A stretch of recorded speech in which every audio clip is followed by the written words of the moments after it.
श्रीकृष्णांच्या मुकुटात नेहमी मोरपंखच का असतो? हे फक्त सौंदर्य नाही, यामागे आहे राधेचं प्रेम.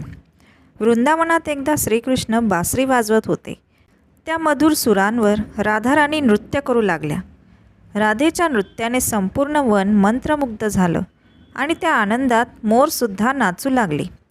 नृत्याच्या वेळी एका मोराचा सुंदर पंख जमिनीवर पडला. कान्हाने तो अलगद उचलला.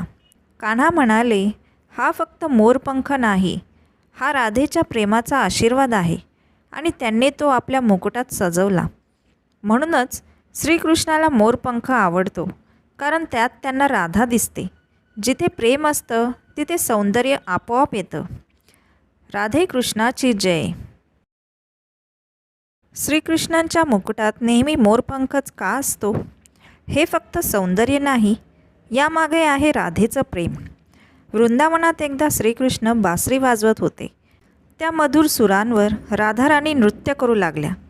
राधेच्या नृत्याने संपूर्ण वन मंत्रमुग्ध झालं आणि त्या आनंदात मोरसुद्धा नाचू लागले. नृत्याच्या वेळी एका मोराचा सुंदर पंख जमिनीवर पडला. कान्हाने तो अलगद उचलला. कान्हा म्हणाले, हा फक्त मोरपंख नाही, हा राधेच्या प्रेमाचा आशीर्वाद आहे. आणि त्यांनी तो आपल्या मुकुटात सजवला. म्हणूनच श्रीकृष्णाला मोरपंख आवडतो, कारण त्यात त्यांना राधा दिसते. जिथे प्रेम असतं तिथे सौंदर्य आपोआप येतं. राधे कृष्णाची जय.